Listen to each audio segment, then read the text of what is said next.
and welcome to Dispatches from the Apocalypse. With me, as always, is Mrs. Snugglepuss, and we were smart enough to stockpile Twinkies before the apocalypse. Mine! All mine! Emails have been pouring into the Egotastic offices asking why specifically December 21st, 2012 is the day that the world is going to end. It all began with the Mayan calendar. You'll recall the Maya from social studies class were the Indian civilization that lived in the area of southern Mexico, northern Central America. You might have seen and gone to one of their pyramids in the Cancun area if you could have taken 5 minutes away from your drinking and whoring to see these World Heritage sites. Shots!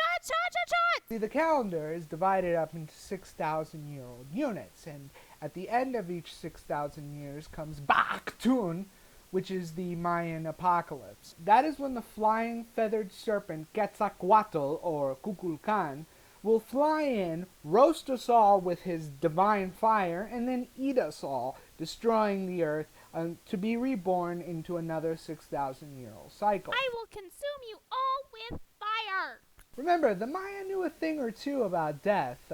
On like Arbor Day or the Emperor's birthday, they might sacrifice 12,000 people or so, ripping out their still beating hearts, showing it to them, and then sacrificing it to a god. Archaeologists in Mexico have made a startling discovery about the so-called Mayan basketball game.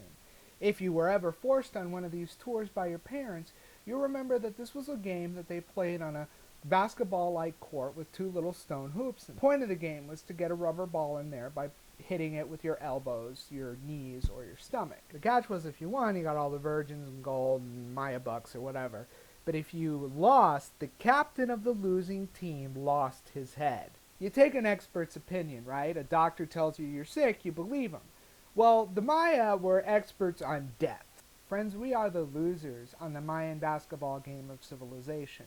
I mean, we're the Washington Generals, and Quetzalcoatl is the Harlem Globetrotters, and he is here to school us with his hilarious pranks. I mean, just look around you. Is there any question that the world is ending besides the stuff that I've already told you about? What about the war and the famine and the pestilence and the Kardashians having their own show and the success of Justin Bieber? Not to mention, as I said before, the death of the Twinkies. Twinkies! That's all this week from Dispatches from the Apocalypse. Enjoy your last 2 weeks.